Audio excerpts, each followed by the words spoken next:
You're ready to be premature all over again. Wow, that's impressive. Quick bro. reset. Yeah. Quick reset. Last night was Ramos Jizz. Freudian slip. Who knew the job was pro bono? I was so high that I shit myself at some point.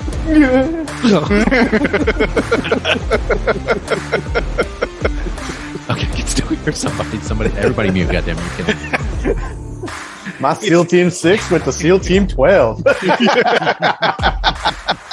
There's nothing wrong with punching above your weight. I thought you'd get better. Well, I don't know what's worse. You're a ginger or you've been vaccinated. You sit around and drink and solve the world's problems, right? Hey, let's go ahead and unwrap this present and let the debate begin. Welcome back, ladies and gentlemen. It is a new week, new topic. You hear the same thing at the intro of every show. This week is no different. All the boys are here. The 4 Horsemen are in the studio. We have an interesting one for you. Look, as of late, we have done some heavy topics. The guys have, pulled me aside and said, look, fuck face, we're tired of doing all these heavy topics. Okay, we want something light. We want something easy. So, you know what? Yeah, I mean, I have to stay in character for these topics. Yeah. And it's wearing me down. Right. I mean, when you are a method actor, you cannot let go. I am trying. Nor should I'm trying to get the best out of Haas, make him uncomfortable. I appreciate that. Thank you. Speaking of, if they ever make a movie about Amber Heard, I'm hoping Jared Leto plays her so that he can shit on people's beds for method acting. That's my hope. Look at that. There was our intro, ladies and gentlemen. We totally sidetracked it. Totally different, just for your entertainment. We just want to break things up. But with that being said, how is everybody doing today? Hangry. Hangry. Yes, ladies and gentlemen, Grinch is not eaten yet today, but he is drinking. So this ought to be interesting. Haas is 5 drinks into today. Mac, what about you? Yeah. I'm a half drink in. Half drink in. Oh, you. Okay. Well, Yeah. we'll get there. I need to catch up. That's it. So as I said, we have been doing some heavy topics as of late. We thought it might be a good time to pivot, do something a little more lighthearted, something a little easier on the palate. Hopefully you will enjoy it. If you don't, listen to one of the other hard topics that we've done, and maybe that'll get you back in the mood. I don't know. And but this is assisted suicide, right? That was yes, the lighter topic. This is Kevorkian, okay, good. Slightly lighter. So yes, that is what we're going to do today, a lighter topic for your entertainment. So hopefully something enjoyable. It was brought to us by somebody who doesn't even listen to the show, but told me this is what we should be doing. And so I thought, okay, you know what?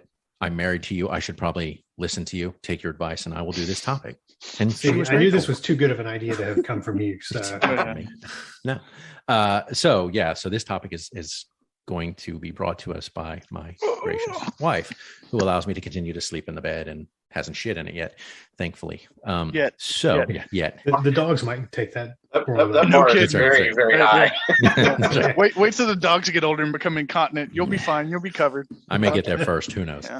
Yeah. So with that being said, let's go ahead and jump into our drinks. I will go first. I was trying to find something cool, refreshing. We are rolling into summertime here in the state of Florida. And, and then I started to think back, and I pitched my mind back a bit. And I thought, you know what? When it's warm out, Haas likes to drink gin. And he says it's a wonderful, refreshing drink when it's warm. So I thought, we'll go with gin. And so I am doing what is called a cherry gin and tonic. So it is 6 cherries muddled, and then you add lime juice, 1/4 cup of gin. You shake it up, no ice. What is that? What's that called? That's the dry shake. Right? Dry shake. Yeah. So I practiced my shake weight, and I dry shook that shit. Yeah, you did. And then I actually grabbed a shaker and shook that. So yeah, you did. So I did a dry shake on that, and then poured it over ice. And so you can actually see like the chunks of, and I actually used the Luxardo cherries as opposed to just like regular cherries, because I like the syrup and stuff in there. Because you ain't no basic bitch. That's right. No. And so, and then topped it with a lime. Popped your cherry. Yes. So it is a cherry gin and tonic. And after you do that, then you obviously top it off with a tonic. And it's just, I'm sorry, Haas, not to disappoint you. I'm not using Fever Tree, Mediterranean, or Indian. It is just Schweppes tonic. I got it for free, so I was not about to argue. And so that is what I'm drinking, a cherry gin and tonic. It is cool. It is refreshing. I need about 3 more. So that's me. Mac, you're half in. What are you drinking with your half drunk drink? Kind of same thought process, right? It's been really hot here lately. Mm-hmm. So I was looking for something nice and cool and refreshing. So I decided to go with a John Daly. Nice. Nice. Which, If you,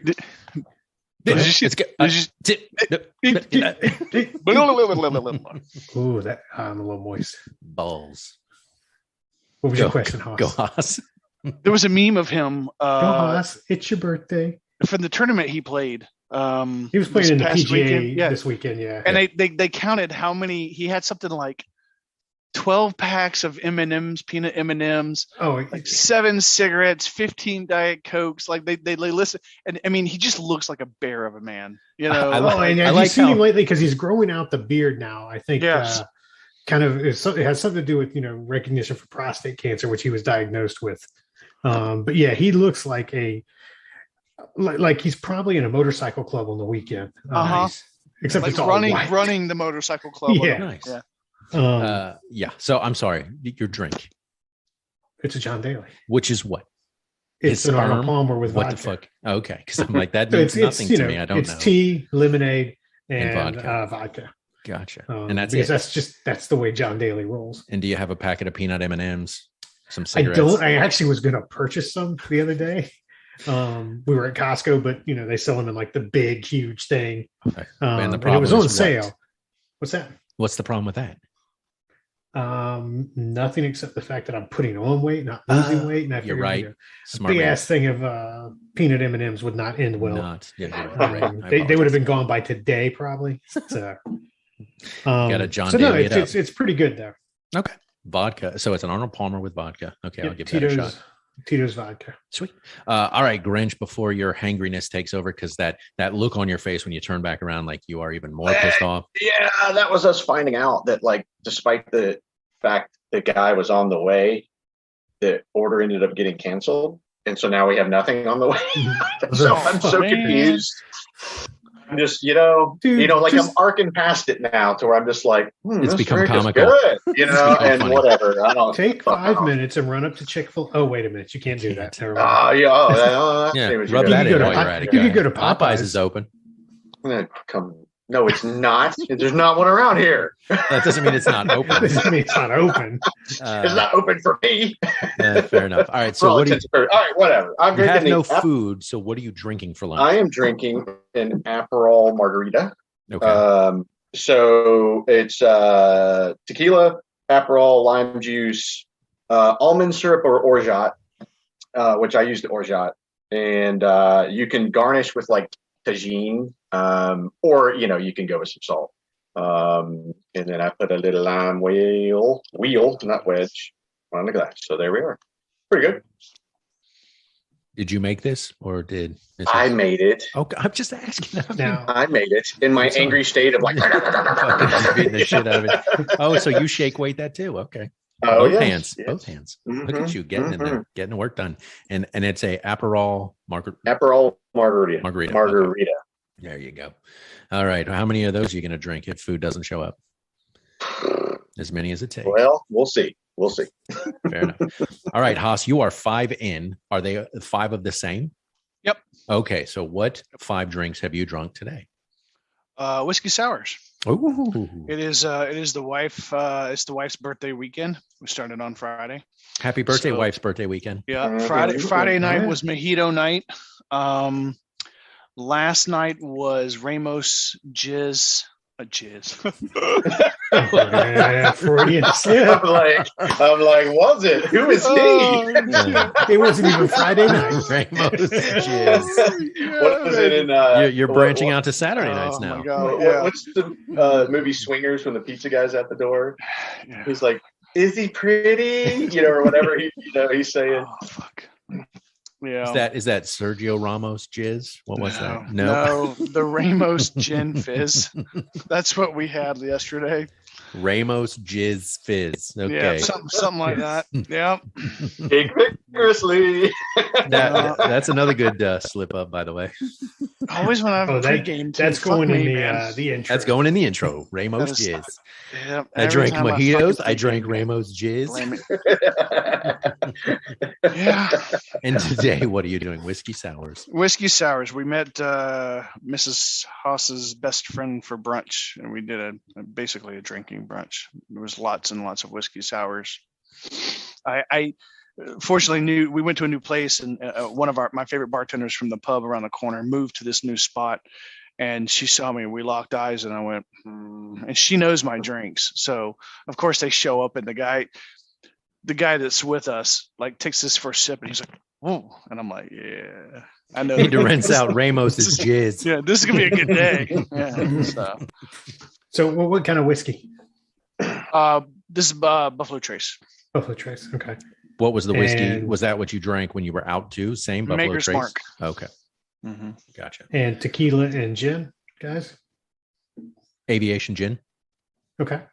Tequila. What kind? Oh, for me? Yeah. Who are we talking to? You're the only one I'm who's not drinking tequila. I'm still get that Jose Cuervo Reposado. Oh, okay. Nice. He's still angry because food hasn't showed up. Yeah. The recipe said Blanco. I prefer Reposado over Blanco. Gotcha. I think the Reposado gives it a little more of a smoother flavor. So yeah. Mm-hmm. I agree. Yeah, we might need to start a GoFundMe page to get some food out there to Grinch. Yes. Let's see how this devolves between no food and extra drinks for Haas. We need to call the North Carolina Red Cross. Hey, as we said, the show must go on. Yes, so I'm here. She is now out foraging, figuring out nice. The alternative plan. So she's the hunter-gatherer here. Yes. Okay, there you go. Well, gentlemen, to your John Daly, to my cherry gin and tonic. Cherry jizz. I said fizz, thankfully. Fizz.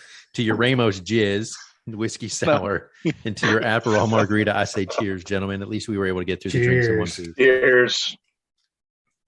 All right. This is going to be fun. Yeah. Plus, like I said, I'm in character now. I can't. Nice. Right? I can't be in character at the drive-through. Like You it's can. embarrassing. You can. All right, so let's I feel jump bad into for that poor bastard. That's right. Let's jump into our topic. I think we've wasted enough of our listeners' time. Not that it's a waste. We love you guys. Thank you for listening. So again, tough topics the last few weeks. We thought, we were going to go ahead and try something a little more lighthearted. So that's what we are doing here. And again, this topic was brought to me by my wife, who we were watching a movie one night, and she looked at me like she does, longingly, lovingly, and said, "Why did I marry you?" No, and said, what might be a good topic for your show is if you ask the guys on the show, if your life was made into a movie, who would you want directing that movie? And I was like, oh, that's an interesting topic. And then she said, you know what? And what would be even better, a little whipped cream on that thing, is if you go, and the soundtrack, because you guys love music and you've talked about music on the show and you're constantly sending music back and forth. You've made playlists on Spotify for each other because, that's what you do when you've known each other 30 years. Who would do the soundtrack to the movie of your life? So I was like, oh, I love whipped cream on my ice cream. That's great. And she said, and the cherry on top, who would play you in that movie? And I said, that's why I married you right there. See, now I don't even have to think of the topic. You're doing it for me. And then I just take it to the guys and they go, sure, we'll do that. And here we are. So those are the first three questions we're going to answer. Movie of your life, who's directing it? The soundtrack to your life, who do you want to do that? And again, it can be like, if it's a particular band that you want their music, if it's a particular artist and you want their music. And then what actor would play you in the movie about your life? So we got that. And the bonus question. And then there are a couple of bonus questions. The first being, what genre would that movie be about your life? Would it be a comedy? Would it be a romance? Would it be action? Some of you, it might be horror. I mean, Ramos's jizz. That could seems be porn for Haas. Kind of horror. Could be porn. It's like, is that a genre? Oh, it's adult. It could be. So they have their own, award ceremony out in Vegas, right? So, do they? They do. Yes, they do. Oh and when Mrs. Haas and I go ahead and admit it. I'm not the only one here that knows that. Max, like somebody's when Mrs. Haas and I lived there, we used to go every year and enjoy the spectacle of what that event was. You mean the AVNs? Mm-hmm. Oh, look at that. Yeah. Okay. Yep. So you actually knew the name. Yes. Look, I was just testing y'all. That's all. Because Mac, you said it, and they're like, "Please, somebody say yes." Do you still have your trophy, Thor, from when you won? Of course. Okay. Don't throw that shit away. You display that prominently on the mantle. Yeah. Right in the middle. Good deal. Yeah. So that is the first of the bonus questions. What genre would that movie be? And then the final one would be, there are 4 of us on this podcast. We've known each other more than 30 years. Haas, you and I were just talking about it the other day. It has been quite some time, because you are the last one that kind of came into the group because of when you moved. So, more than 30 years that we've all known each other. If the other 3 people in this cast were going to be in that movie, which they would be. Play them, I was going to say, I don't think it's if they were going to be in there. They would be in the movie. Who would play them? So those are the questions we're going to ask. We got our 3 primary questions, and we got some follow-up questions. Hopefully we can get to all those today. So yeah, lighthearted, entertaining. That's what we're doing. I'm not pulling out the wheel of death. I want this to be casual. I want this to be easygoing. I don't care who jumps in. Movie of your life. Who's going to direct it? Let's start there and go. Okay. All right. Grinch, Method Man. You've been method acting for this all week. I'm going to start with you. Who would direct the movie of Grinch's life? Ridley Scott. That's who I went with. Well, that is almost not a surprise. I mean, it really isn't, right? Based on his body of work, I just think he has a phenomenal eye.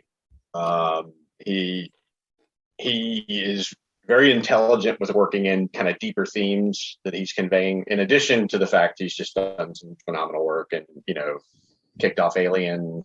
He's going to be with the Alien movie or TV series. I think he's executive producing that. So between his directing and his producing, he has just done some phenomenal stuff, and I'm all in on old Ridley. All right, so I'm going to ask a question, and I'll ask each of you. So I'm going to ask him first, so the rest of you be thinking about your answer to this question. He's directing your movie. Now, is that, because you said body of work, is that based on his particular career of work, or was it one movie that kind of caught your attention? You go, I would love for my movie to be like this. Well, I haven't settled on an answer to the genre question, which would kind of tie into that question, but I just think between like Gladiator, The Martian, Blade Runner, Alien, not Legend with Tom Cruise. So yeah, is that right? Look, every director makes that one movie that they're like, why did I make that movie? So sorry, go ahead. Yeah. So yeah, probably certainly. I liked Blade Runner 2049. I know not everybody was all in on it, but the Blade Runner concept, and then of course Gladiator it is a classic movie in my opinion. Some of the lines uttered, and just the cinematography and everything, and they're making a Gladiator 2 apparently. But yeah, yes. Okay. I think the picking of the director will kind of help shape your genre, though, right? Because if you go with like a Ridley Scott, you're going to be kind of an action adventure or a little bit of a sci-fi, right? It's not going to be a drama or a rom-com or anything. So that kind of helps solidify your genre. I've talked about like Raised by Wolves, and some of the themes he's woven into that. Like that just connects with me. Like, I feel like he gets my brain turning, and that's why I really like him. Plus his attention to detail is super impressive. Okay. All right. So you're going to start us off with Ridley Scott. And again, I think in terms of look and feel for movies, he's got a great eye. Like you said, from Alien, Blade Runner, right up through Gladiator and things that he's done now. Prometheus, I waffled a little with that one, but I think he does have a very critical eye. And again, Scott Free Productions that he and his brother Tony started, like they have produced a number of things, and I tend to like what they have done. So, well, absolutely. Yeah, and even with Prometheus, there's a little bit of predictableness to it, of like some stuff you knew was going to happen, right? Because he loves some like make you squirm kill scenes, like where the worm thing is in the suit with the guy and that kind of stuff. But Prometheus is another one where he was trying to, through the movie, get you thinking about some very deep thoughts of like what it means to be created, or if you came face to face with your creator and seeking that as a human being. And then, sort of using he always uses artificial intelligence or, synthetics, androids, whatever you want, to flip the script of like that, like I think, there's a scene, I can't remember the actor. He's the husband, I think. He's the one that David puts the drop, into the drink before he gives it to him, and he says, Right. "How far would you go?" And Yes. he's kind of asking him about, like, how would you feel if you met your creator? And there's this discussion of being disappointed, and he sort of David gets this look on his face of like, yeah, kind of like how I feel, So I don't know. I think he's a deep thinker for sure. And you think that applies to the movie of Grinch's life? Yes. Fair enough. I'm not. That wasn't a question. I'm, more of a statement for you. Yes, that was your approach. All right, cool. Yeah, I mean that's what I connect with for sure. Gotcha. All right, Haas. Honestly, I thought it would be more James Cameron for you because I know you're a huge Aliens fan. So I'm surprised you went Ridley Scott. But yeah, and I will say, in fairness, when directors pop in my mind, I'm probably going to some of the bigger names. Like I'm sure there's some phenomenal movies, like one-offs that I love Usual Suspects. But in terms of total body of work, I'm far more familiar with, a Ridley Scott. Well, that's why I was asking, is it a total body of work that you used in making that decision? Or was it like, I like this movie, I love that look, that feel, that approach, and that's what I'm going with? So you guys be thinking that same thing. In this case, it's both. Okay. I can certainly name individual movies and go and look at this library, Right. Absolutely. All right. Haas, you and your 5 drinks. I'd love to know, who did you pick as a director that would film your life? Super easy decision. Easy. Given the shenanigans of my life. Anybody want to guess? No. Yeah. No, I honestly, I'm like, this was a question when I asked it, and I thought about it when I put out the idea for this. It was one of those where, like, I had no preconceived notions who any of you might pick. Because I listening back to, like, what were your favorite movies and stuff like that, I was like, that's not necessarily a dead giveaway for who you would want to direct your life. So, no, you're right. I just when I sat down and thought about the arc of my life, and seriously, like every year, I feel like there's at least one incident of shenaniganish. So I thought the most appropriate person with the body of work that would encapsulate my life would have to be Judd Apatow. Nice. I mean, I think about how he presents stories, and when I go back and watch any of his movies, I know a lot of the scenes are kind of to the extreme to get reactions, right? To incite emotion, but I relate to cringingly in some cases, and in some instances relate to these situations. Like I just went back and watched Superbad not that long ago, and when a kid's down in the basement, like dumping out containers to fill beer into the gas, I'm like, I know 100% that's some stupid shit I would have done. You've done that specifically. I'm not saying I did do that, but I might have done that in the right circumstances. I might have. Legal says you can't admit to it. Is that what? Yeah, right. Legal says I need to be vague here. Yeah. So yeah, when I thought about, I mean, obviously that just made the most sense to me. I mean, would I like to think that I would be in an action film or a drama or something? Of course, but if I'm being honest with myself, my life has been more shenanigan filled than just about anything else. And so I think the best person to tell that story would be Judd Apatow. Okay. I like that. And so body of work, individual movie, how did you derive aside from, or did you just look at your life and go, this would be the best person to tell my story based on that? Well, and I went back and I thought about some of the movies that I've watched where I'm kind of like, there's certain scenes or, characters where I'm like, man, that one hits a little close to home. I don't want to admit that to myself, maybe. But yeah, just the way he captures people. It was just the way he is as a writer and director, the way he gets performances out of his actors. I thought for sure that would be the best person without a doubt. Okay. Awesome. So clearly you're defining yours as more of comedic in terms of genre. I mean, is that what you're establishing? Max said it with Grinch. Yeah. I mean, I don't live in a Downton Abbey world. That's for damn sure. And I'm surely not living I'm not living in a Guillermo del Toro world. That's also for damn sure. So no, but would your life story be improved or be more impressive? Like I joked with my daughter about it. She's like, Michael Bay. I'm like, so you just want explosions to make your life interesting? I mean, look, if we're talking explosions, if we're talking me walking into a gas station dropping a silent fart figure 8 throughout the gas station and then leaving and then watching everyone's reactions. If we're talking about those kind of explosions, sure, that you'll get that. Or I drink too much and eat too much Mexican food explosion, sure, you'll get that. But I don't really think that's what Michael Bay does. I think that's more of what Judd Apatow does. You know, he makes that work. Right. Fair enough. All right. Big Mac, what about you, brother? So you painstakingly dissected these questions. You thought about it. You did a spreadsheet. Look, I've been up all night, every night this week, just struggling with this, trying to figure out, what the best way to go is. There you go. Shake weight.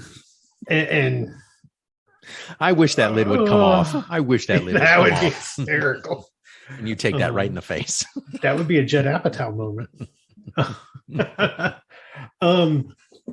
So yeah, I mean, so we're looking at kind of an action adventure for Grinch, comedy for Haas. I think for me it would be more of a drama.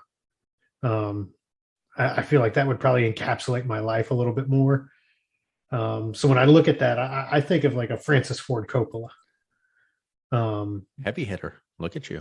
I'm bringing out the big guns, right? Yes. I mean, it takes a lot to tell the story of Big Mac. Not anybody can do that. Okay, fair enough. Actually, anybody in the world with, an iPhone could probably do it. So, but again, kind of like Grinch said, the body of work, right? You look at the Godfather movies. I liked all three. I might get some grief for that, throwing the third, Godfather 3 in there, but I enjoyed it. He did Apocalypse Now, The Outsiders.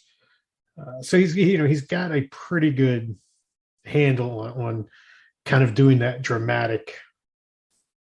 How many have I had to drink? Not enough. Half of one, my word. I believe. I'm not going to make the mistake of trying to force a word out. Ramos jizz. And get half of it out. Yeah. So that would lost your be. thought. I lost it. Yeah. Just old age is a bad bitch. fart. It's I just literally out there in got the to air watch the mental train just go off the rails. now. Right. We saw it in real time. You can this see it in time. the air. Yeah. Normally, I'm the one running my mouth, so I'm not watching you. This time, I was just staring at That's you. because you're too busy eating. And you started slowing down, and I'm like, uh-oh. Here comes a shit show. Let me keep fucking eating and watching this. This is great. It's like a movie. That's what it looks like when he doesn't know what the fuck he's talking about. I've always heard about it, but now I've seen it. So Francis Ford Coppola. I would go Francis Ford Coppola.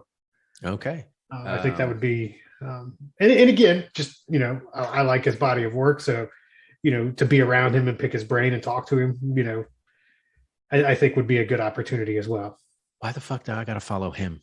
Why? Great. Why did I decide to follow Mac? Why didn't I make him go first? No, I'm just kidding. All right. So you're always the big spoon. So we've got some combination of action, adventure, sci-fi with Grinch, as you said, comedy with Haas, and then with you think more drama is going to be the best way to tell the story of you. And so you are going with Francis Ford Coppola. All right. And again, using kind of body of work as your defining characteristics. Right. Yeah. Very nice. So I did the same thing. I thought a lot about this, and I thought about different directors that I thought might be good. And of course, maybe I did what you guys did and like, well, what do I want my life to be? Except for Grinch, because Grinch is still struggling with genre of his movie. And I thought, do I want it to be a comedy? Do I want it to be action, adventure, sci-fi? What? And so I was trying to think, who do I like as a director, or what movies have I liked from directors that I thought might be a good fit for me? And I thought, well, I like the comedic aspect. So maybe I'm going to go with a Mel Brooks, 70s Mel Brooks, kind of that irreverent comedy. And then I thought, okay.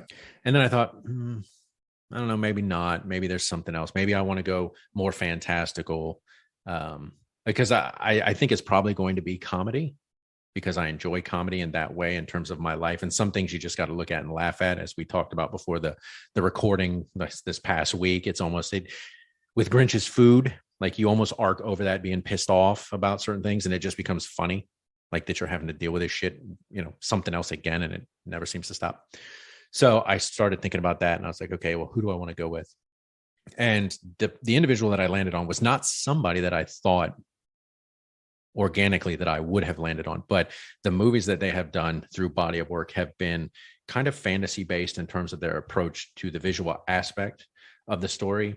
I like a lot of their earlier things that they have done. I grew up with a lot of the earlier things that they had done, and that would be Terry Gilliam. And, I remember growing up watching Monty Python, and then it was Monty Python and the Holy Grail and The Life of Brian and Jabberwocky. He did Brazil. He did Time Bandits. I mean, movies that when I grew up, they were movies that I enjoyed watching. The Adventures of the Baron Munchausen. He did Fear and Loathing in Las Vegas, in terms of things that he has been a part of. And so I liked his body of work. And then he does devolve into other things like with Brad Pitt and Bruce Willis and 12 Monkeys. So, I mean, he has done quite a bit. And I have seen almost everything that he's done. So I thought that's something from the fantasy aspect, from a visual standpoint, that I really liked. There's comedy in the things that he does. It's not comedy necessarily comedy driven, but there was always comedy there. And so I was like, okay, I think that's who I want to go with. So that's who I chose, was Terry Gilliam. But that also gives me the ability to be action, to be comedic, to be fantasy, to be drama, because he does use a lot of those different genres within the body of work that he does. So it isn't like a Michael Bay and you go, everything's going to be bad boys and explosions and Transformers and that bullshit. And so it gives me more range in terms of what I'm doing. So that's who I'm going with. If you don't know who it is, look him up. Terry Gilliam. Fucking... in terms of what he's done, he's got an extensive body of work. I say extensive. I mean, it's not like he's done 100 movies in terms of directing, but he has done a lot of movies that you probably know about or may have seen. And he's got range. He does. Yeah. And that's what I liked about him. So again, is he winning awards? No, he's not a Ridley Scott in terms of like, he's got a mantle full of fucking Oscars, but I definitely liked his body of work, and I liked visually what it would bring to my life. And I think that's how I approached it. Was like, I looked at my life and I literally was like, well, what would make it interesting? And my wife joked, she goes, you'd probably have Guy Ritchie direct your life. Look, that would have been a great choice. I love Guy Ritchie. I do. But the problem with Guy Ritchie, the ones that are successful are a one-trick pony. Yeah. Lock, Stock, Rock and Rolla, Snatch. I mean, Revolver, The Gentleman.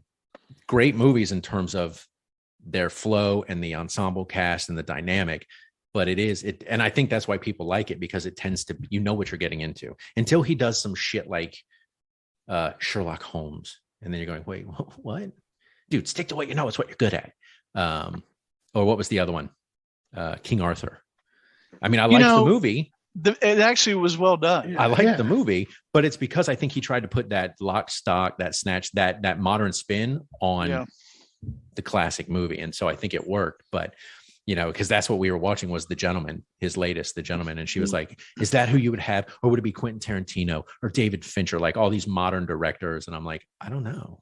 I haven't thought about it. And she's like, fucking think about it. Yeah, the other one for me was Richard Linklater because of the range. So you want your movie to span 30 fucking years when he films it. I mean, my life spans at least 30 fucking years. So look, that's a creative ass way to do it, right? You're filming every so often, every few years, and you're watching these people literally grow up through the movie. It's literally, you don't need prosthetics. These people are actually aging out while you're filming. So that's interesting. Two others I considered were Christopher Nolan. There's another one I thought. And Ron Howard was another one. You were the only one that I could think, like I said, I had the James Cameron one, but you were the only one that I could think, like, what might he do? The other two, I was like, I have no idea where they would come from. So does everybody now feel like everyone's selection is on the nose, or are we thinking a little to the left or a little to the right? Truth? No, I can see Judd Apatow for you, without a doubt. It's not somebody I would have guessed it, but when you said it, I was like, I get it. Yeah, I wouldn't have guessed it. Right. You're right, but when you say it and you think back of, that would easily be the guy to tell the story of the hospice monster. Yes, let's write that script. I like it. You guys are not in the writer's room. No, I only going to make it better. One other person that I had thought about and bantered back and forth, and that was Zach Braff. Just looking at it from an indie kind of a smaller film. All right. I like the way he tells stories. I've really enjoyed a couple of the things he's done. Garden State and Wish You Were Here. Wish You Were Here. Yep. And then he did I think it was episode 2 of Ted Lasso. He did. I First recall season. correctly, which First was season. really good. First season Season episode 2. Yep.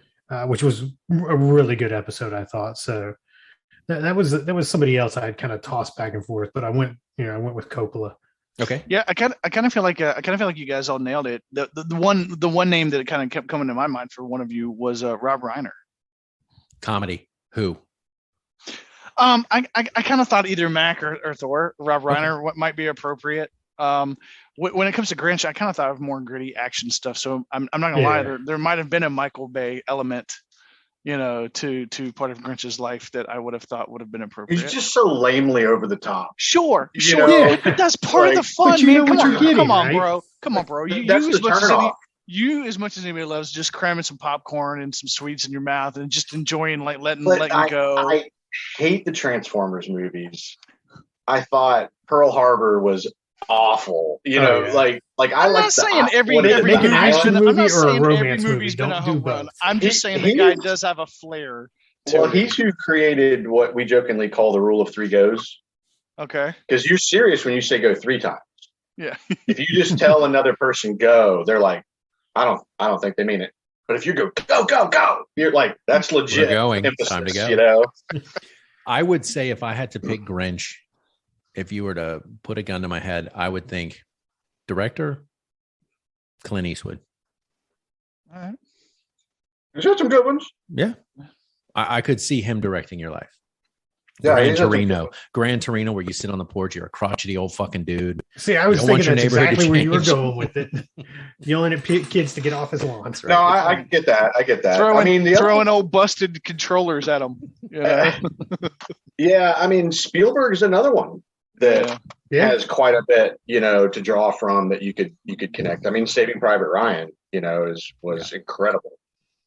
But I'm honestly, this one came so quick that I didn't even have to give it much thought. Really? So you just landed on yours. You were like, I'm good with that. This and Score are two that I know No exactly brainer for you. Nope. Yeah. Okay.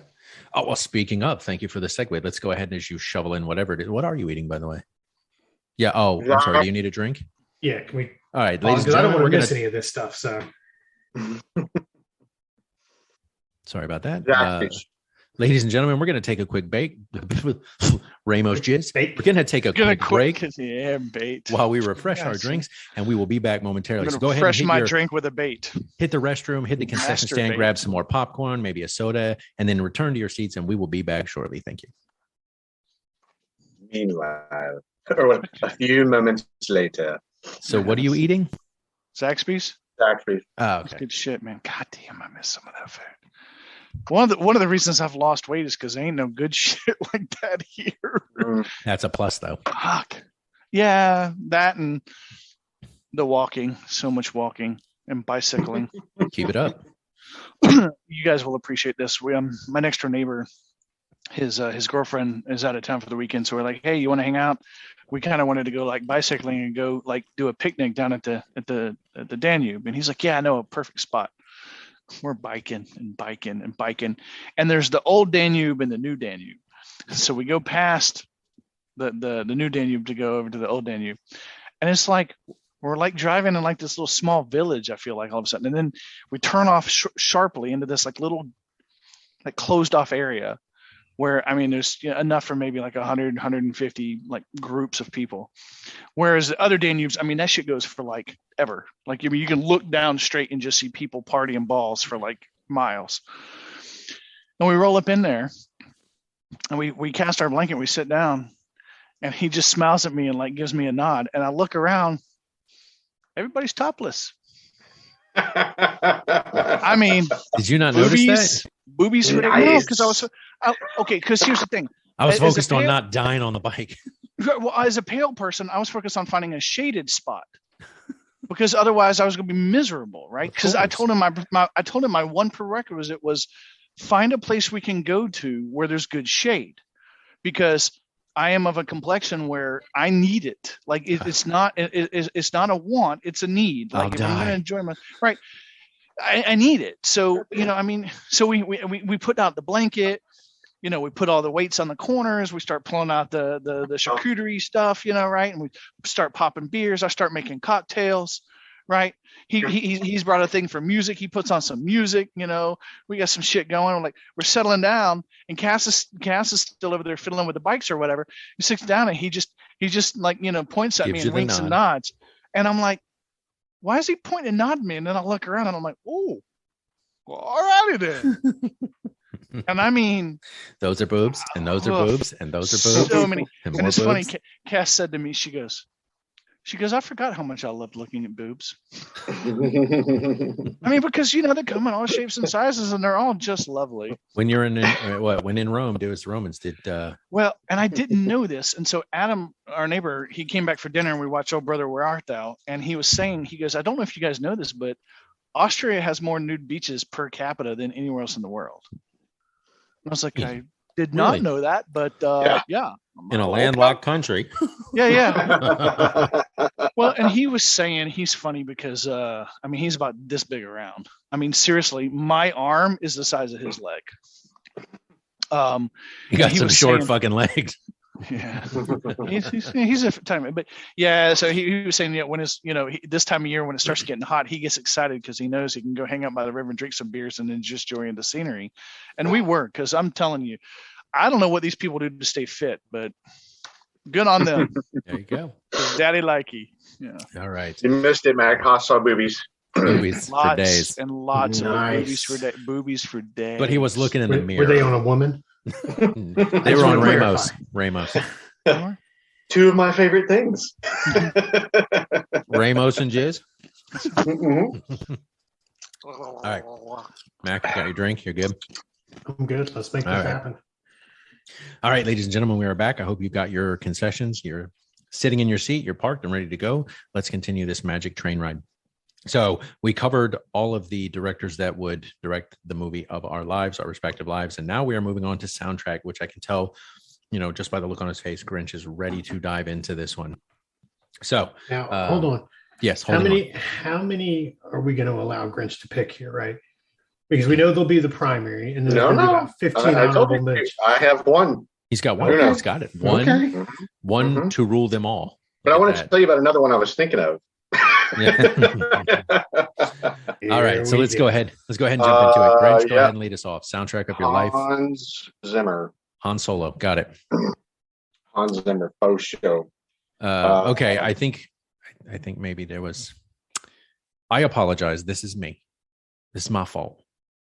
Mm-hmm. It is. I thought I was clear. Maybe I wasn't. So correct me. I believe I said the soundtrack of your life, not the score of your life. Same idea. No. Actually, I'm different because I picked something. Because it's a distinction without a difference. There is. You weren't clear on that because I'm going to tell you, you're about to have another person who might have something close to a semblance, that's the same answer as Grinch would. So it's not going to be me. The points of what I said was I follow soundtrack. The rules. The soundtrack and the score are different. You would have a Hans Zimmer do the score and potentially have a soundtrack, which would be. Yes, you can have both. Most movies now have both. But I was talking from our perspective of he liking didn't ask music. For the score. He asked for the soundtrack. I was to talking quote from Mac. I said what I said. You're absolutely right. Thank you. But okay, let's just say if you want to narrow it down, I would go with something like Interstellar. That's not what I meant again.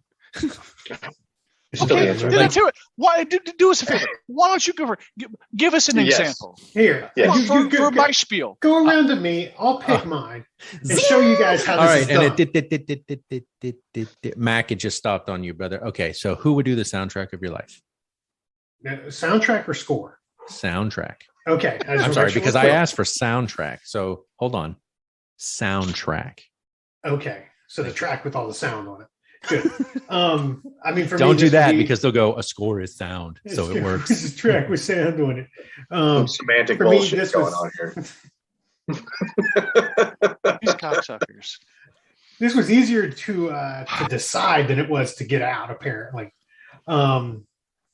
Chief Bootnaka. Oh, how did I miss? He's like, let me back this up. What the hell? No, it would be. Now you broke Mac. Good job, buddy. He broke me last night too. Train. I'm trying to help you out here. I know. Which You're of us fighting me on this. Sorry. Which of us two? Yeah, that's right. You two. That's right. Which two? The two Utes? The two Utes. You guys make some grits. Mac, who would do the soundtrack of your life? You two. Okay. Yeah. So I do like so here's the problem though. A soundtrack typically has various artists. Yes. So I'm gonna punt here and say it will be a combination of U2 and Sir Mix-a-Lot. And that's fine. Because I had completely missed the Chief Boot Knocker, Posse on Broadway, Buttermilk Biscuits, Swass, Beepers, My Hoopty. I can go on and on. I'll give you a prime example of the difference for me. A movie that I love, The Crow. The score is done by the Graham original, Revell. I'm assuming, right? Yeah. Okay. Just make sure, because there could be people listening that didn't realize that there was a good version and a shit version. Well, there was City of Angels, and they devolved after that. But the original with Brandon Lee. Brandon Lee. Yeah. Graham Revell did the score. Trent Reznor did the soundtrack. And the soundtrack done by Trent Reznor has The Cure, Stone Temple Pilots, Pantera. I mean, Crystal it's Method, if I remember. Machine Head, I think is on there. Can you Trip Like I Do? I think's on there. My Life with Thrill Kill Cult. So that was the difference in terms of what I was saying because of our approach to music. That's why I was saying soundtrack. Who would you have on there? Who would you have do it? You know what I'm saying? That's what I meant, and I apologize for the confusion. I'm good with Hans Zimmer. I know what you're saying. I know his music. Yeah. Great music. Yeah. And I think to your point, I mean, I do think Trent Reznor and Atticus Ross have done some really, really cool stuff, like with the Network. Was it the Network? Is that what it was? I think they may have won the Oscar that year. But anyway, doing the soundtrack. Yeah, I mean, I follow the point. To me, I approached. That didn't connect with me as much as the work of Hans Zimmer, as far as, I just sat and watched some of the orchestral performances that he's did. In fact, he was in Vienna. I didn't send it to you, Haas, because I didn't want to tip my hand as to it. But, Batman, like I said, Interstellar, some of the other stuff, it's just with no words to achieve the level of emotion. I mean, or I said Interstellar. Actually, it would be Inception would be the one that I would put to the forefront of. Like when you listen to Time, is the name of the song. Like that song gets you emotional by the end of it because it's just. That and thinking about the scene, but that's where my head was on that answer. Okay, and again, miscommunication on my part. I knew the clarity for me in terms of understanding, but. No, it was quite clear what you were looking for. I appreciate that, man. I'm comfortable with you taking the blame on this. That's fine. Okay. So, I'll own that one this time. And frankly, you may have said that in my head I saw score. So, well, again, because you are, forever sending out music and stuff like that to the group, and so that's what I was thinking of. Like, who would he have playing the soundtrack to his life? So that's why. And again. The confusion being, we'll go halvesies, 50-50. We'll go Dutch, 50% your fault, 50% my fault. I accept that. Okay. Or in this case, a third, because Haas, I sounds like Haas is also going to be guilty. So a third. That's what we'll say here. Because Mac, thank you for getting it right. Mac, you did the homework correctly. You passed the class. Kudos to you. Yes. All right. Do I get a gold star? Oh, absolutely. Right on your forehead. Ramos is going to give it to you. Yeah, Ramos. Salty star. It's a golden shower. Does that count? I didn't say R. Kelly. Yes, I did not say R. Kelly was doing the soundtrack of my life. No, okay, fair enough. It's only an R. Kelly golden shower if, you're much older and they're much younger. Yeah, you got to be 12. There has to be an age discrepancy. I think you're good. Fair enough. All right, Haas. What about you? Who did the score of your life? So speaking of thirds, I couldn't make up my mind. So really? I went with a mishmash. What is it called when artists come together and collaboration. Thank you, I appreciate that. So it would be a Hans Zimmer, Seven Dust, Trent Reznor compilation or collaboration. So you were 2/3 right then. Yeah. Okay. It was interesting. I do remember. I don't know what that looks like, by the way. Well, I'm I think excited An to find out. interesting sound booth. Yes. I think it was Marilyn Manson who did the soundtrack with, I forget who he did it with, but he was classically trained for like Resident Evil. And the comment Marilyn Manson made was he's like, I wasn't classically trained in music. He's like, I spoke in like concepts and similar noises, whereas he's like literally writing notes or, the musical notes. And he's like, somehow it all came together really well, but I had to learn how his language, because that's just not how Marilyn Manson approached music. Spoke, right? Yeah. Right. Yeah, and I realize that music's not necessarily in line with the director and or theme that I'm going with, but that's the music I enjoy. Like you, Grinch, one of my favorite movies is Gladiator. When I'm sick, my wife knows that's the movie to put on when I'm sick. When I'm not feeling good, that's what I want. And one of the first soundtracks or scores I ever bought and owned was the Gladiator score by Hans Zimmer. I love all the work he does.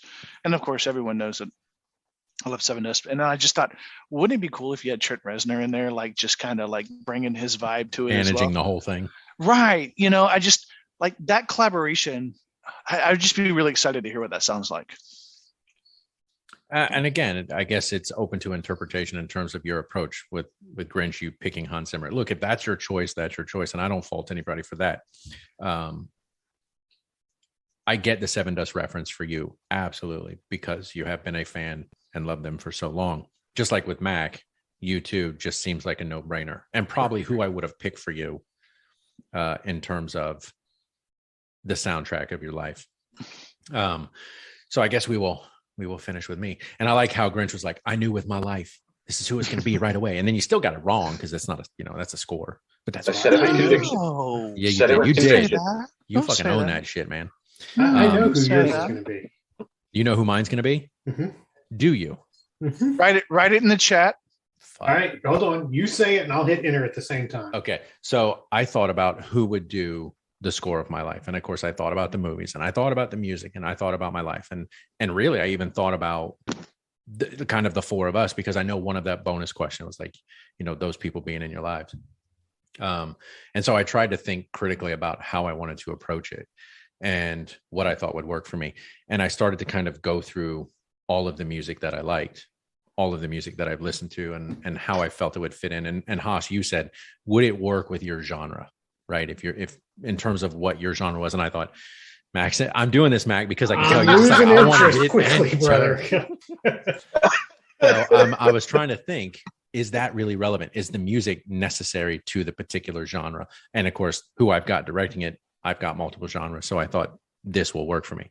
So the person that I chose, or the group that I chose to do the soundtrack of my life, I thought had a good range of music. And it's music that I like. And so I thought it would work perfectly. Mac, is this driving you nuts yet? It's what I expect. The fact that y'all have been best friends for as long as you have is a testament to your patience for one another. What do we say on a regular basis? At this point, it's just on us. We know. Oh, yeah, it's my fault, right? I could have ended this a long time ago. Walked away. I chose not to, so. Oh wait, what was I talking about? What was the question? Shit. We were talking about who scored my life of your movie. Yeah. Soundtrack of your movie. Sorry. Hit enter. Either one works. They're both appropriate. I know it's not right. It's definitely not right. You would have had better luck with his original band. But yeah, Ramos appreciates that, I'm sure.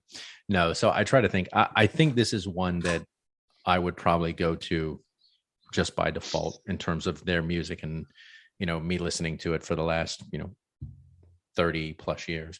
And I think I'm going to go with Cowboy Mouth. So I know, like, maybe that's a surprise, but in terms of their music and listening to it, it was like, I really like their music. I enjoy it. It's something that I have quite a few of their albums at this point. And I think that's who I would probably go with. They have a very vibrant sound, a very upbeat sound. And so that's who I would go in terms of. And they do have a shit ton of range. And they've got a lot of energy in their sound. Yeah. And so I liked the way I thought that might lend to It's a great my call. particular movie. So yeah, that's what I'm going with. Cowboy Very Mouth out of cool. New Orleans. Very cool. So yes, that's me. All right.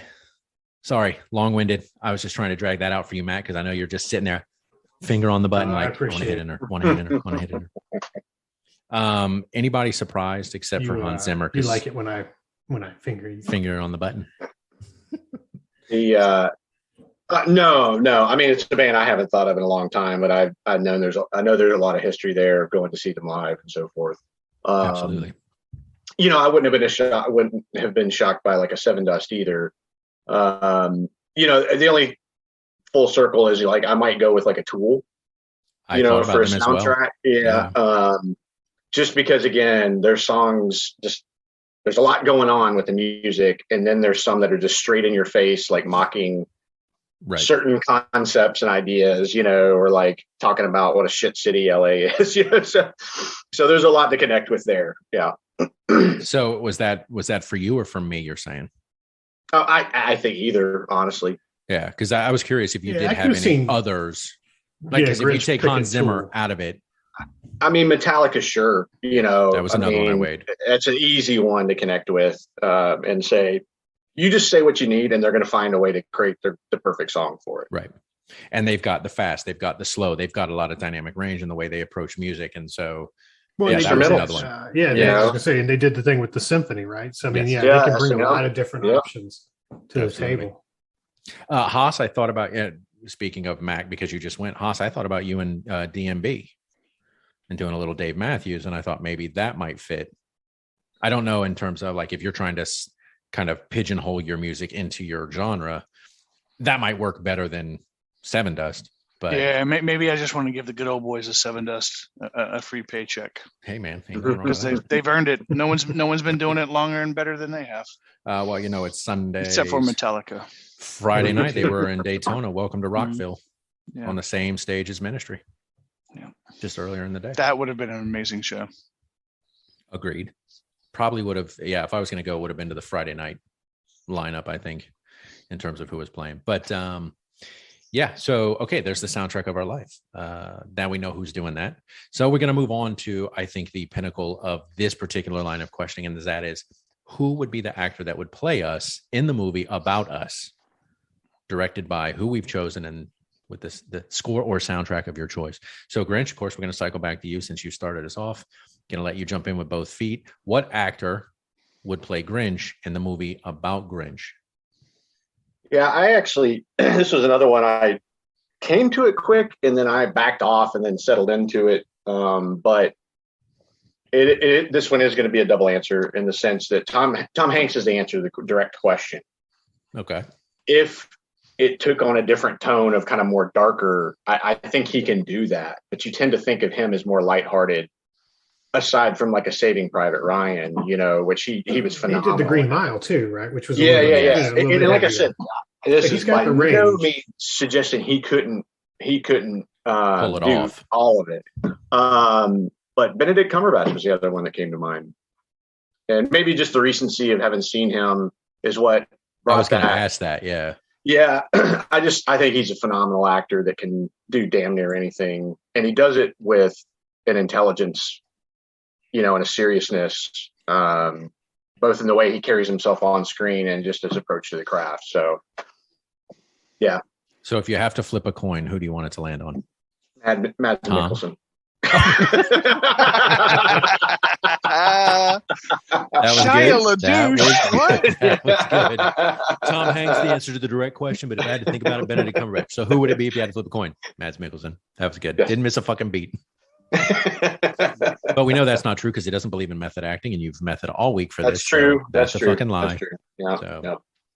So, okay. I think at the end of this, if there's time, we get around to who. Obviously, no. We need to. I put more thought into who would play you guys. I did too. Anything else? It'll be interesting when you have your answer, because when we get to that question, that's going to inform what we think of your answer. Because if obviously when I'm doing mine, I go, oh yeah, I think Tom Hanks for Grinch. I'd be like, holy shit, I thought the same thing you thought. So it'll be interesting to see how that compares. Yeah. So, oh my God. All right. So we got Tom Hanks here / Benedict Cumberbatch. All right. Mads Mikkelsen. Got it. All right. Haas, what about you, brother? Who is playing Haas in the movie about Haas? Yeah, I don't know. Seriously? Yeah. I even asked my wife and my daughter. I didn't tell them what the podcast was. I just gave them 2 separate Post-it note pads, and I asked them to answer. They came back with, and they must need new glasses because they came back Jeremy. I shit you not. They came back with Chris Hemsworth, Brad Pitt, Dan Stevens from Downton Abbey. Yes, he plays the husband that dies. I think you did not explain this correctly. Right, that's what I'm saying. The question was, who should play you, not who do they want to sleep with. Right, who do you be married to? And then Chris Evans, and then the one that Mrs. Haas said that I was like, okay, that could work would be Matthew McConaughey. But that's they said Chris Evans because he tweeted out a picture of his dong. That's the only reason they picked Chris Evans. I don't know. Ron Jeremy, for me, Seth Rogen made the most sense. Yeah, I mean, if it's a Judd Apatow movie, I could see that, and it's my life. I mean, I think Seth Rogen would fucking nail that shit because a lot of the characters he plays in these movies, there's at least a main theme of the character that I identify with. So I think he would carry it through really well. Okay. Again, this will be informed. Our decisions will be informed when we get to who will play you in our own movies. I just want to say. Yes. That I'm glad I married a woman who thinks that Chris Hemsworth or Chris Evans would play me. And I want to also further say that I'm going to keep any more money for further glasses. We're not going to have any more money for new glasses. You're good. You're stopping here. Yep. Don't worry. At least one of the questions wasn't who would play your wife. Because then your wife might be like, "Wait, who?" Oh, we could throw that out there as another honorable mention at the end of the bonus. I think I like being married. Thank you. I love my wife, and I enjoy. Yes, I enjoy being with her. So I want Mrs. Haas to play Mrs. Haas. That's right. Bullshit. Nobody's equal. Man up and admit it. Mrs. Haas. Right. No, nobody's equal enough to play Mrs. Haas. She is one. They broke the mold. She's sitting in the room, isn't she? No. Oh. But she's got a glass up to the wall, though. This is a very small flat. Touche. All right. She has really good hearing. Even if her eyesight's bad, she's got great fucking hearing. Well, maybe that's why she has such good hearing. It's like when you're blind, other senses are elevated. That's right. It. All right, Mac. Let's go to you. Who plays Mac in the movie about Mac? So I tossed this one back and forth a little bit, and I did originally. I landed Matthew McConaughey, and that was more for me. I see. What's that? I see. Well, and that was Dallas Buyers Club Matthew McConaughey, but I see it. Fuck you. I was thinking. That was absolutely. I was thinking Dazed and Confused. Yeah. All right. I can see that too. And that was more for Mrs. Mack, obviously. Just because that's probably the hall pass. So if we could get him into our circle of friends at some point, and let her work her magic, you'll be single. We'll see what happens. But in reality, no, that is not who would probably play me. I landed on Ricky Gervais. Kind of that deadpan, smart ass humor.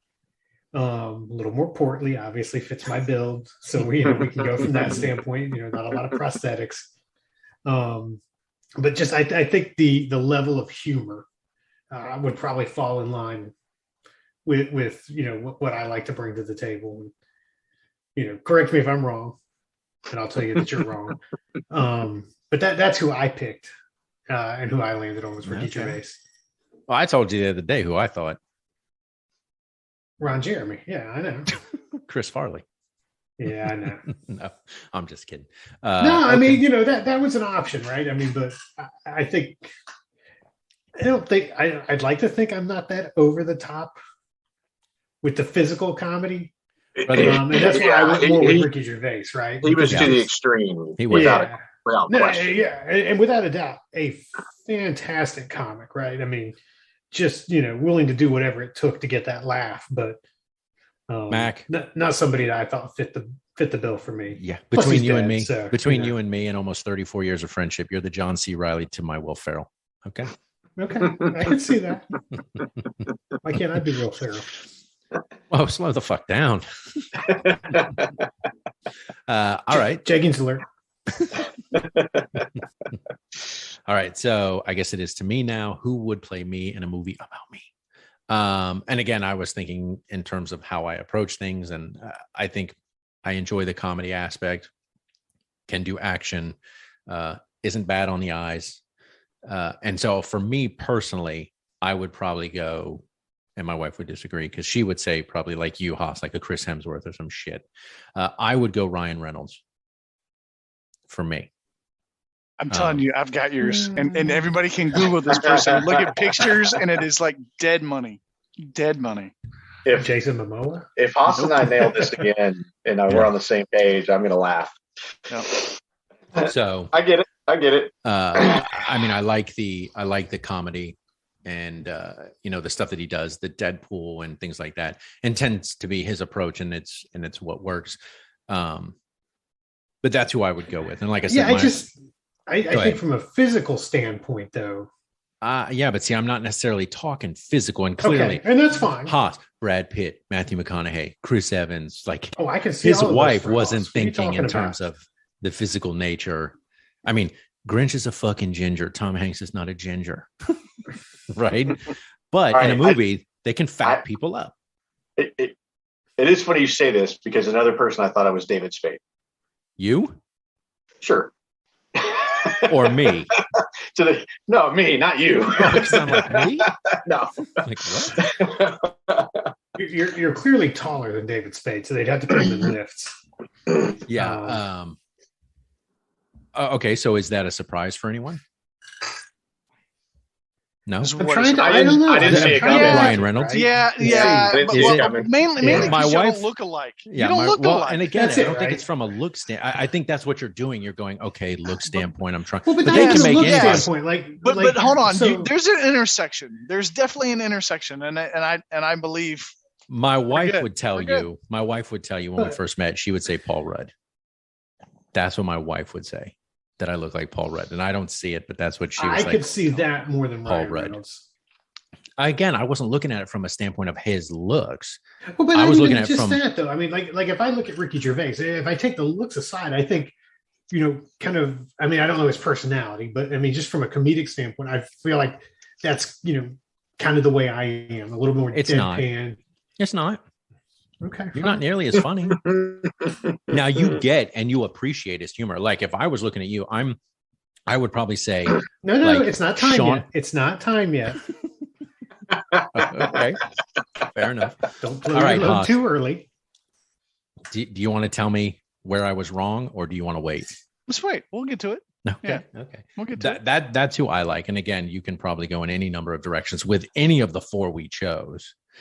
But nobody said, well, Grinch doesn't look anything like Tom Hanks. Right. But you're banging on me. You're right. You're right. I don't think Tom Hanks was who I would pick for Grinch either. Because he's not. But I not necessarily from a look standpoint, I would not probably have picked Tom Hanks. But that's what you just banged on me for. But you didn't say shit about him. Right, but it's okay when Grinch does it. Almost 34 years. That's on me. It's on you. Sorry. We're no strangers to hypocrisy and inconsistency. Fair point. Exactly. All right, fine. You know what? Fuck you all. Let's move to the bonus question. We're going to who would play the other members of the cast. All right, because you guys are clearly desperate to do this. So how are we going to do this? Are we going to just pick one person and the other three go around and say who they? Okay. Yes. So we're going to start with Grinch. So Grinch, you're going to sit this one out, obviously, because we know who you think. You just have to sit back and take it. That's right. You got to sit back and take it. So this is you all saying who we think is playing who we think should play you in our movies. Okay. All right. So Haas, we're going to start with you, Grinch. Okay. Go ahead and mute yourself just in case you scream out in agony. The perfect person to play Grinch. Yes. Is Michael Fassbender. Perfect. All right. Perfect person. Problem is this is a Judd Apatow film, so it'd have to be Andy Samberg. I wholeheartedly accept both of those. Or if available, Anthony Jeselnik. Okay. All right. Too close to Jeselnik. But that's Anthony and Ramos. Those were the ones I was dead. I mean, come at me, bro. Tell me I'm wrong. Hey, so he was in Prometheus. Yep. So we are. Is that what you're saying, Michael Fassbender? If okay, for his movie, I would choose for him Michael Fassbender. For the movie, for my genre, okay, Andy I get Samberg. what you're saying. Yeah. Okay, because you couldn't. I don't think Michael Fassbender in a Judd Apatow film. I don't think that works. You don't but know. I think Andy Samberg. I mean, I think that's spot on. But again, so are we talking body of work or individual movie? Because like I could see Michael Fassbender, but I would go Michael Fassbender from 300, as opposed to like Michael Fassbender from Michael Fassbender from. Don't worry, I'm gonna bust it. Okay. Hey, I could have gone Michael Fassbender from Inglourious Bastards because he doesn't have much of a parts. So no, I'm just saying. I'm going looks, personality, body work, mannerisms. Like, I mean, I'm serious. I put probably like 10 times too much time. Too much time. Yeah, like too much. I haven't done my German homework for the week because I was thinking about this shit. When we're done here, I've got to go do like 3 hours of German. Did you give a piece of paper to your wife and go, "Who would you pick for Grinch?" No, he didn't want to know the answer to that. Actually, yes, I did. Hold on, let me look. Okay. He was like Grinch. Chris Hemsworth, Matthew McConaughey, Michael C. Hall. Okay, from it's just because he's a redhead. I don't know, but that's the murder one. The Dexter. Thank you, Dexter. Yeah, that's what she said. She said Michael C. Hall. Okay, so you're saying Andy Samberg in your movie? Yes, in my movie, but in his movie, Michael Fassbender. Okay, I'm less concerned about his movie. I want to know your movie. Yep, Andy Samberg for sure. 100%. Right. Yep, Dick in a box and all. Okay, Mac, in the movie of your life, who plays Grinch in that movie? So I didn't look at it from a standpoint of, in my specific movie. Oh, okay. I just looked at it from a standpoint of, who I think would have played him the best. And so, of course, you mentioned Grinch is a ginger. So, my first thought was, okay, let's go start looking down a list of redheads that are good actors. And, once you got past Ron Howard. What's that? One of them. Yeah, once you got past Ron Howard, who I didn't think would be a fit, there wasn't much to go off of. So the name that came to mind for me, and I don't know why, this, when I and maybe it's because of the movies I've seen him in, it makes me think of Grinch, good or bad, is Eric Bana. Okay. And again, maybe it's just because of the characters he's played along the way makes me think of you for some reason. I don't know that he would necessarily be the best fit to play you. He would if he played Eric Bana, Black Hawk Down, Eric Bana. The Delta operator in Black Hawk Down. Or I don't know why I keep doing that, and I apologize. This is my safety. This is my safety. Exactly. That's right. So yeah, that was the name that came to mind for me. Eric Bana. Okay. I mean, again, taking the ginger aspect out of it. Yeah, exactly, right? Because you said we don't. Yeah. Again, for me, it wasn't necessarily. It had to be a 1-to-1 with looks because let's be honest, in movies they can make them look like fucking anything. Anybody, these days. Right? Yeah. Yeah, it was kind of the dynamic, the range, the talent. Like that's what I was putting on the situation, and that's how I approached it. Either way, you approach it however you want. If it's got to be a ginger, boom, so be it. Yeah, like I said, you're Rupert really limited from Harry Potter. That's how I do it. Okay, so I guess it's to me. I'm gonna go like way out in left field. Looks totally non-existent here. Morgan Freeman. I'm kidding. No, I honestly I could actually see that though. Right? No, the wisdom aspect of it. Oh, sure, yeah. Slow the fuck down. Easy. No, honestly, in terms of one of the ones that I thought about almost immediately was Christian Bale. I don't know why. And I tried to think it wasn't necessarily body of work, because if I had to pick one movie, I would probably do what I have now done 3 times. Michael Fassbender from 300. Again, that's a specific mentality, a specific approach, even with Matt going Eric Bana from Black Hawk Down. And if I had to pick this person, Matthew McConaughey, it would have been Reign of Fire, Matthew McConaughey. I don't know if you've seen that movie because Christian Bale's also in that movie. It's one with the dragons, right? Yes. And he's bald, beard, tatted up, carries a fucking axe. I don't know why. I would go Time to Kill Matthew McConaughey for Grinch if I was going to pick one. I thought Christian Bale for you in my movie. And again, the problem is I was thinking, how does that character or how does that actor fit with the other characters in my movie? And does it work? Because that is going to be part of it. Like, how does that dynamic? And so this is one of the questions I was going to ask when we do the who plays the other people. Did you guys think in terms of, because it sounds like Haas, you're going, here's my director, here's my genre. All of the actors need to fit that. It needs to be an Andy Samberg. So like, I thought like. What I did was I did what I thought you would be outside of the movie for me. And then I thought of what you would be inside the movie. Okay. Because I tended to try to think like, what's a movie with an ensemble cast that works with the way I think my movie would work? And so like, if I would go, okay, I'm going to do Ron Burgundy, the Anchorman, and like, who's in that? That was part of what I did. And I'm like, does that work? I don't know. So I'm not sure. It's a tough one here when you think about it. And it's like, okay, I could see you as a Christian Bale character, and maybe that's Christian Bale for you in your movie, but maybe that doesn't work. I don't know. Yeah. See, for me, I looked at it from a standpoint of that's Francis Ford Coppola's problem. Right? I'm picking the actors that I think make it work, Francis. Play the best, and he's got to make it work, right? Yeah. Well, Joaquin Phoenix from The Joker. That's I want that character in my. No, I'm just kidding. I could see you as like but I could see you as a Clint Eastwood, Heartbreak Ridge. But does that work? I don't know. He's like, I don't know, but I like where your head's at. Thinking more like Bill Paxton. Yeah, I could definitely see that too. That's right. 17 days? We're not going to last 17 hours. Why don't you put her in charge? Yeah, this was a tough one for me in terms of trying to think how the dynamic would work within the movie. But Mac, you're right. It's not my problem to figure out. Grinch is one of a kind, right? So, I mean, finding somebody that could, play him, is tough. How much do you pay him? I disagree. Michael Fassbender, man, he's got the range. I'm telling you. All right, that's enough time on me. Let's move on. Okay, let's move on. He's a sexy motherfucker. He can have long hair and short hair, tats, that's no right. Tats. All right, let's move on to Haas. Haas, we know Haas picked, and he gets to sit back, be quiet, not say a word. We know he picked Seth Rogen for himself. Whether you agree or disagree, I guess we're about to find out. All right, Grinch, you had to sit quietly, so we're going to start with you. Obviously, who did you pick to play Haas in the movie about your life? Well, it's funny. It's like I need the two to merge because the two individually, I don't think are a great answer, but I thought of John Candy. And when I think of John Candy, just, like he's gregarious, he's funny, big heart, like all that kind of stuff in the movies. So that's what came to mind. But then I feel like there's an element, and this may not be a guy that everybody knows, David Morse.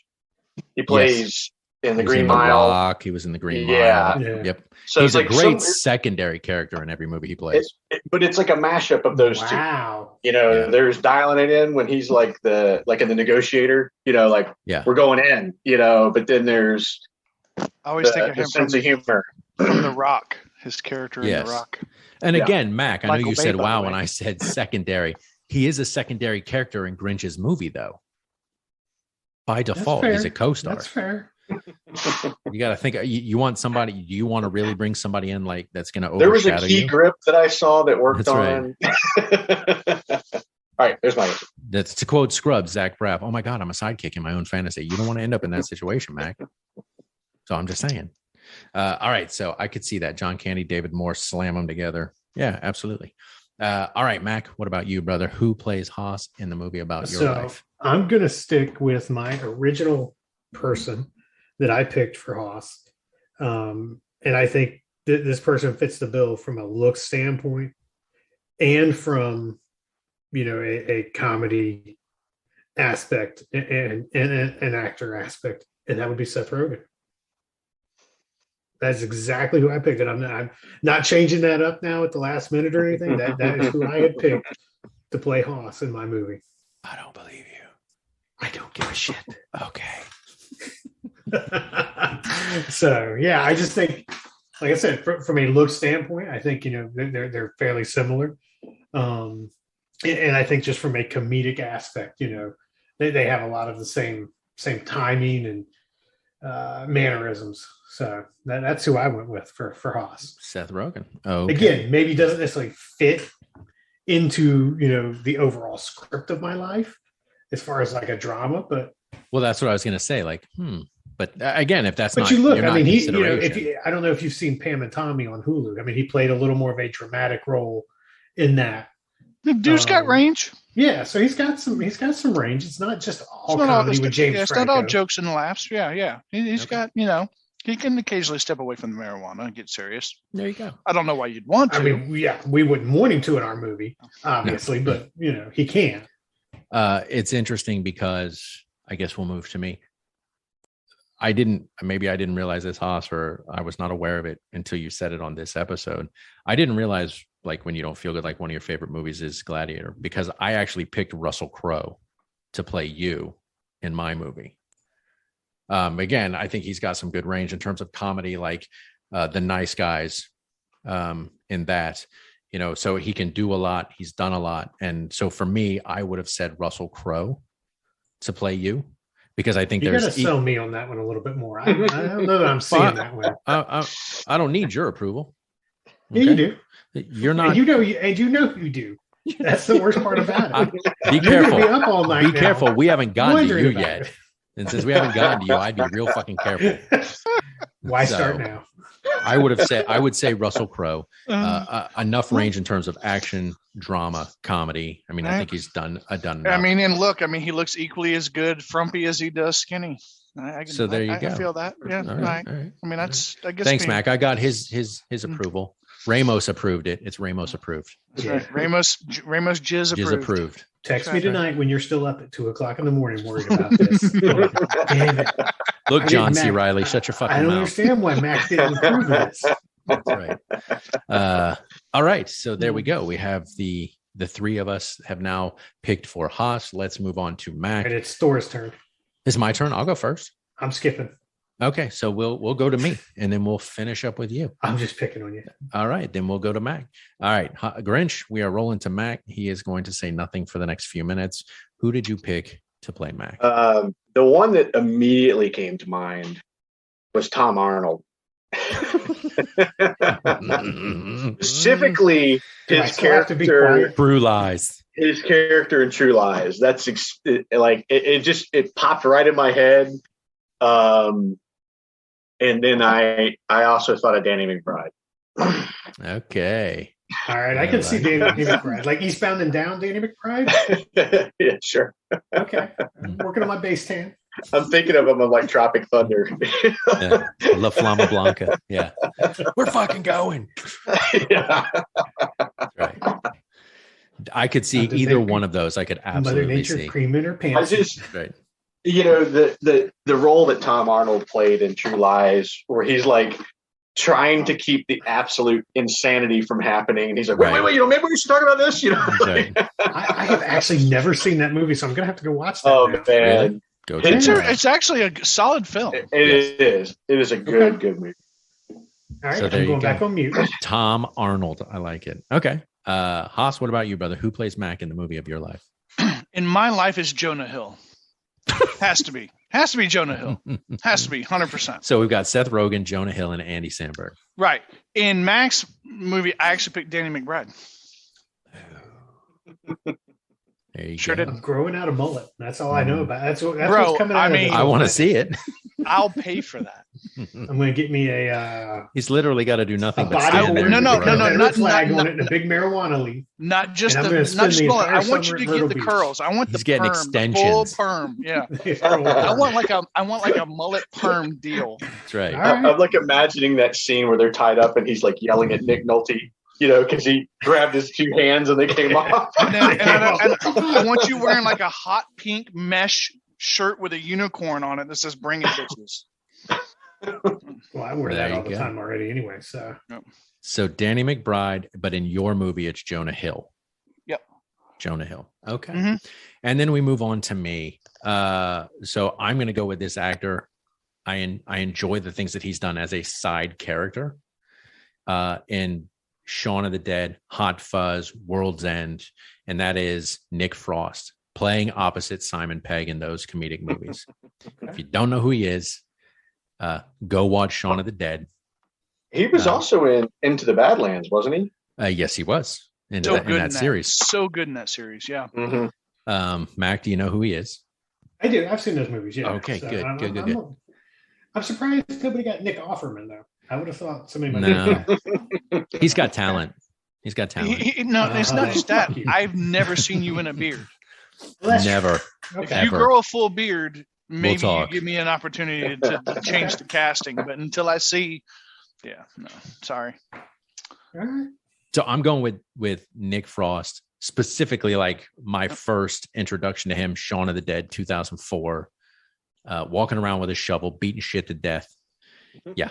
It's the shovel. You. That's what it was. It was the shovel. It was the shovel. That's exactly concealed why. Exactly what it is. That concealed shovel. It wasn't concealed. He just open carried because there it was legal. We must have been in Florida. Yeah. So that's what I'm going with. I'm going with Nick Frost for you, brother. Right, So we got Nick Frost, picks, Jonah Hill, Danny McBride, and then I know Haas came back with the In Your Own movie. This is who you're playing, Danny McBride. So that's what I'm going. So I guess now it's my turn. Yep. So all right, chew me up, spit me out, however you got to do it. So Grinch, we're going to start with you, and I will be quiet. I also had two for this one. The first one I went with was Ben Barnes, who, if you remember the show The Punisher, he's in that. He's also in, was it Blood something in Bones or Bone whatever and, it is. Bone and Shadow.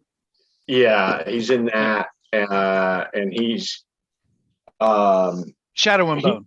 Sorry. Shadow and Bone. Yeah, he's been in a number of things actually, but I think there's a lot, like just look wise. That I mean, I think he's a pretty tall dude from what I understand. He's 6'1".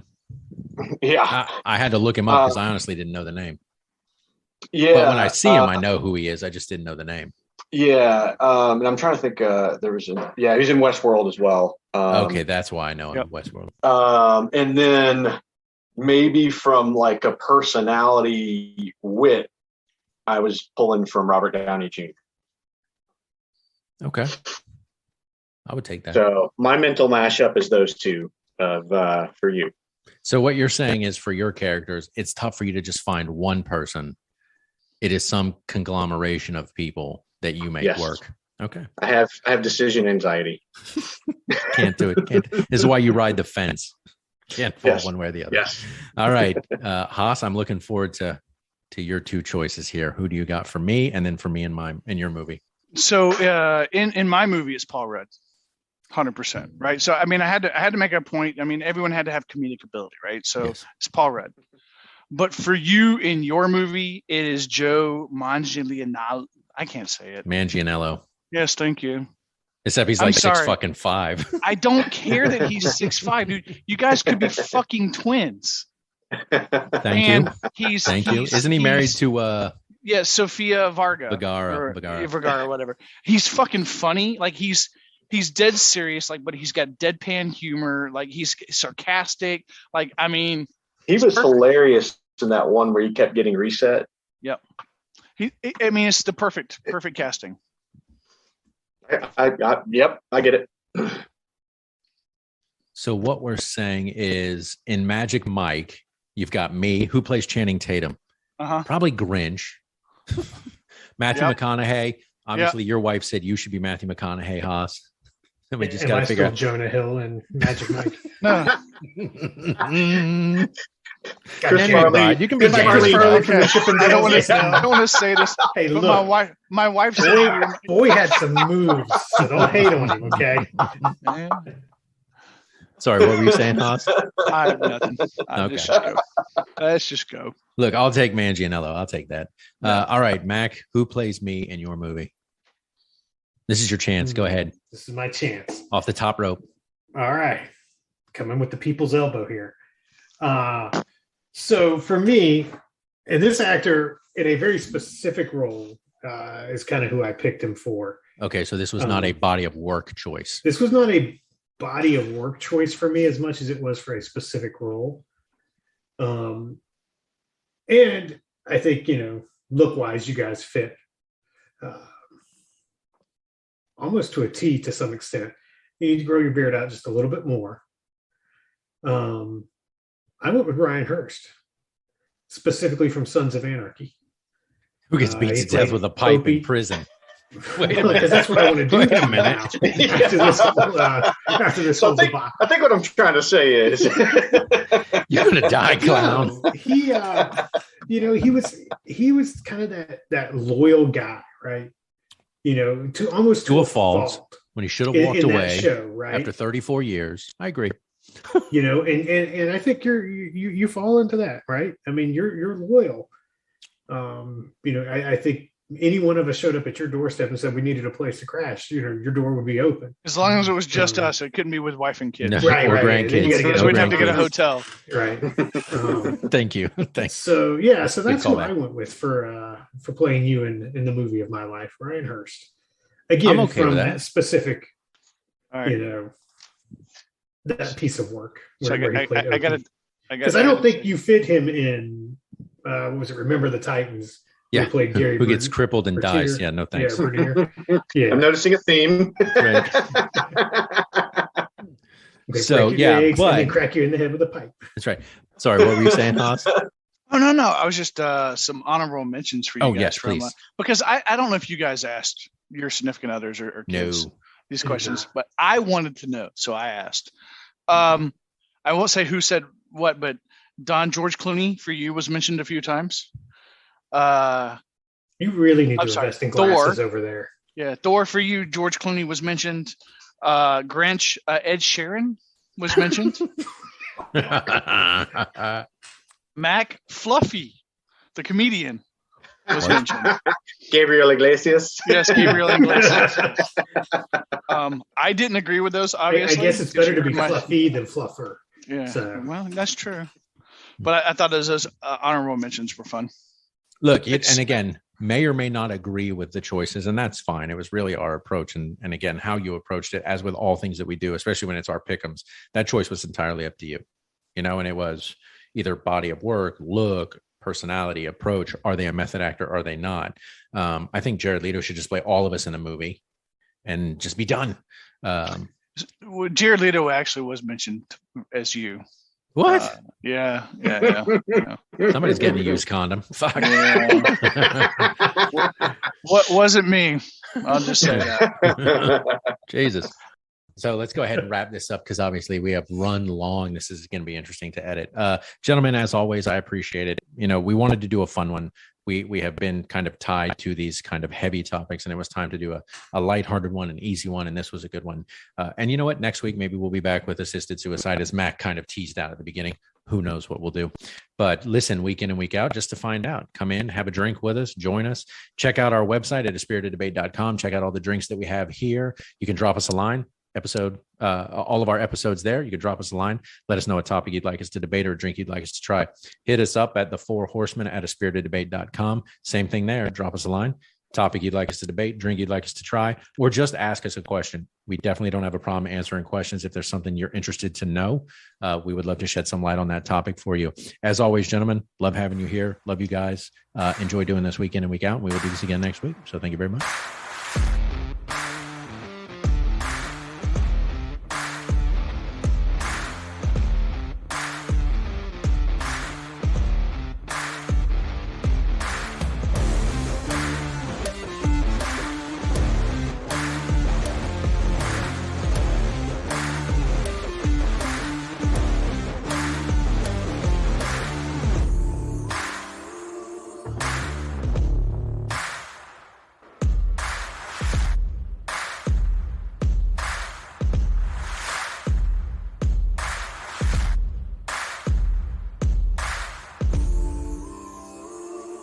The views, information, or opinions expressed during the A Spirited Debate podcast series or any affiliated podcast are solely those of the hosts or guests involved and do not represent those of people, institutions, or organizations that the hosts or guests may or may not be associated with in a professional or personal capacity, unless explicitly stated.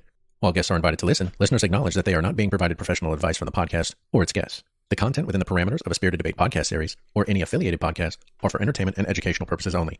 Any views or opinions are not intended to malign any religion, ethnic group, club, organization, company, or individual.